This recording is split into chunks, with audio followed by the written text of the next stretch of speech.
ఒకప్పుడు మనకి ప్రపంచవ్యాప్తంగా అమెరికా ఎట్లా చెప్తే అట్లాగే నడిచేది.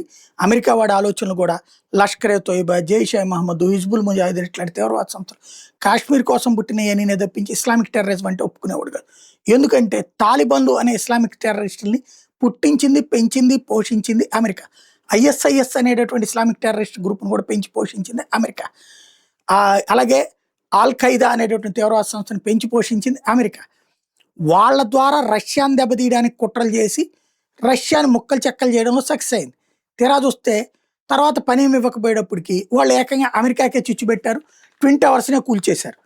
అయితే అప్పటినుంచి అమెరికా వీళ్ళని తీవ్రవాదులకు గుర్తించడం ప్రారంభించింది. ఇస్లామిక్ టెర్రరిజం ఉందని గుర్తించడం ప్రారంభించింది. యాక్షన్ ప్రారంభించింది.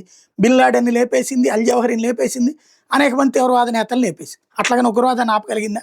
లేదు. ఇదంతా ఇప్పుడు ఎందుకు చెప్పాల్సి వస్తుందంటే, వీళ్ళు యుద్ధం ద్వారా ఏదో కంట్రోల్ చేద్దామంటే అమెరికాని డెమోగ్రఫికల్ చేంజ్ చేసే దిశగా ముస్లిం సామాజిక వర్గానికి సంబంధించిన ఆ తీవ్రవాద సంస్థలు స్ట్రాటజిక్ వ్యూహం అనుసరిస్తున్నాయి.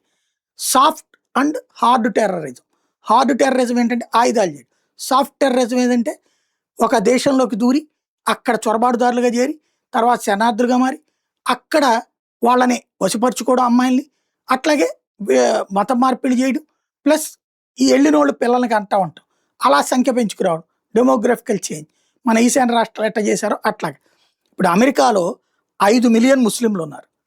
వీళ్ళల్లో 80% మంది, దాదాపుగా 4.5 మిలియన్ల మంది 9/11 తర్వాత అక్కడికి వచ్చినటువంటి వాళ్ళు. 9/11 తర్వాత దాన్ని బట్టి అర్థం చేసుకోవచ్చు అమెరికానే ఆశ్చర్యపోయే రిపోర్ట్లు బయటపడుతున్నాయి.